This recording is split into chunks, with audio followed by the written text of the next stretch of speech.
Hey guys, what's up? On this week's episode, I'm going to show you how I made my Wolfman Leo from the Universal Monsters line of the 2003 series. When I bought this figure, he came in a lot of, I think, 9 figures, and the picture was a little blurry. I thought he was the Wolfman Leo.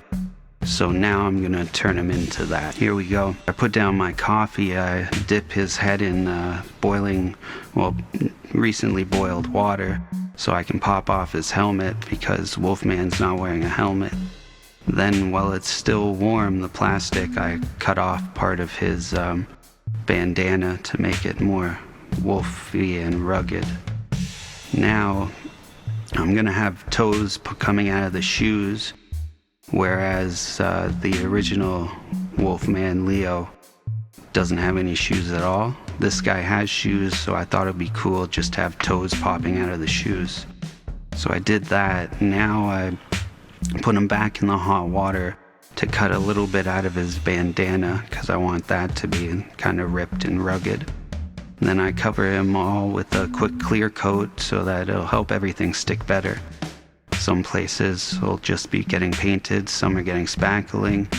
But because I'm going to be spackling clothes onto him, I want all his joints secure and glued in, because if they move, it'll break the spackling and ruin my work. Then I move on to Nickel Gold for the leather parts, his shoes and the straps on his elbow and knee pads. Then I paint his elbow and knee pads silver, because I think that'll look cool. I move on to the spackling. I start with his head because that's like a weird shape that once the helmet came off. And I'm just using a piece of a card I like as my favorite tool for doing that. Now it's a 2mm craft foam that I'm gluing onto his toes and for his nails. And they're big pieces, but I'm going to build up the spackling around them to make it like the toes are sticking out and the fingers are bigger. And the toes, yeah, because they grew when he turned into a monster. So now I'm just adding the spackling to the toes and the fingers, and I use a comb to try and kind of make hairlines. It's easier on a larger figure. There are definitely better things to do this with other than spackling, but it's what I have, and the price is right.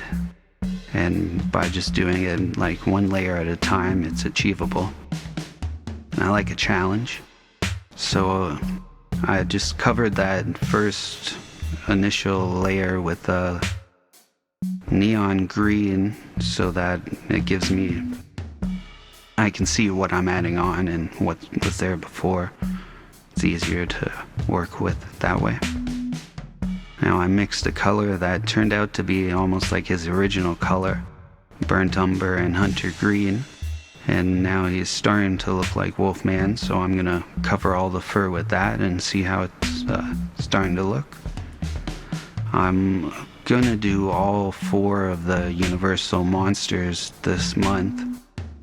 And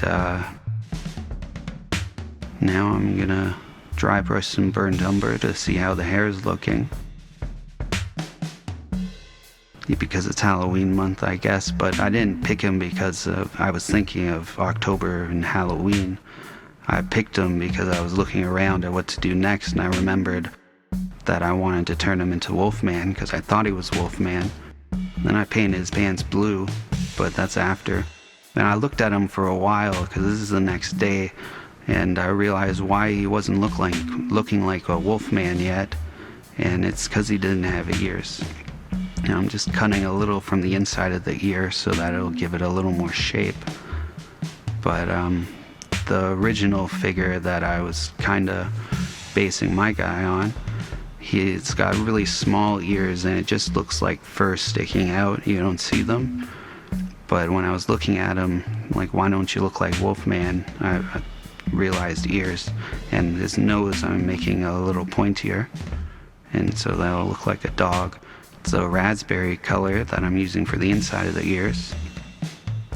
Now I moved on to some burnt umber that I'm covering up all the spackling, because I also added spackling to the foam ears to make it blend in and more fur.